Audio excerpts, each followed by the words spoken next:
কিছু কিছু কেক আছে যেগুলো শুধু খেতে ভালো না, দেখতেও মনটা ভরে যায়।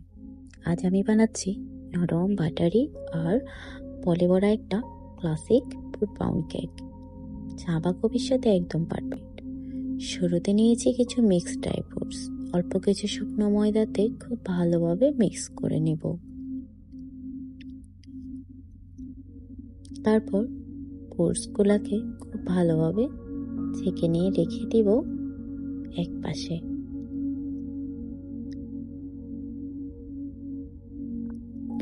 নিয়েছি রুম টেম্পারেচারে থাকা বাটার, সাথে নিয়ে নিব কিছুটা অরেঞ্জ জেস্ট।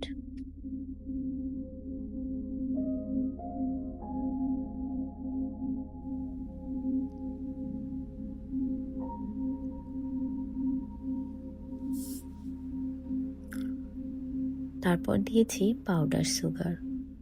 ভালো করে বাটার আর চিনি মিক্সড করে নিব।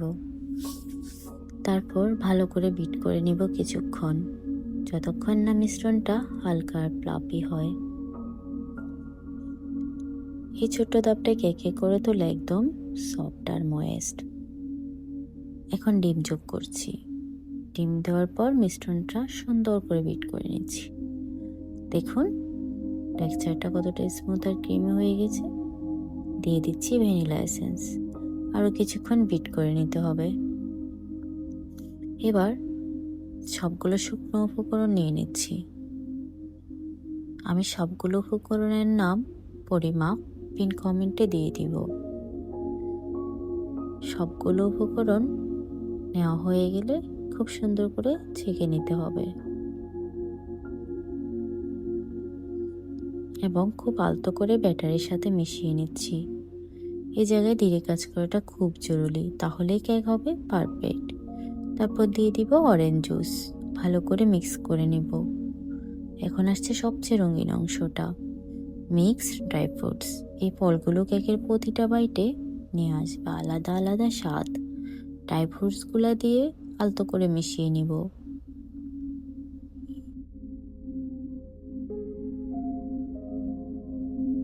ব্যাটারটা মোল্ডে ঢেলে একটা স্টিকের সাহায্যে আলতো করে মিক্স করে নিব। তারপর হালকা করে ট্যাপ করছি। এরপর উপর থেকে আরও কিছু ড্রাই ফ্রুটস দিয়ে দিব। তারপর একটা নাইফে কিছুটা বাটার ব্রাশ করে নিয়ে কেকের মাঝখান বরাবর একটা দাগ টেনে দিব। এরপর আগে থেকে প্রিহিট করা ওভেনে 180 ডিগ্রিতে বেক করব প্রায় 40 থেকে 45 মিনিট। ওভেন খুলতে যে গন্ধটা বের হচ্ছে, এই গন্ধই বলে দিচ্ছে কেকটা একদম ঠিকঠাক হয়েছে। দেখুন বাইরের রংটা সুন্দর গোল্ডেন আর ভেতরটা একদম নরম আর ময়েস্ট।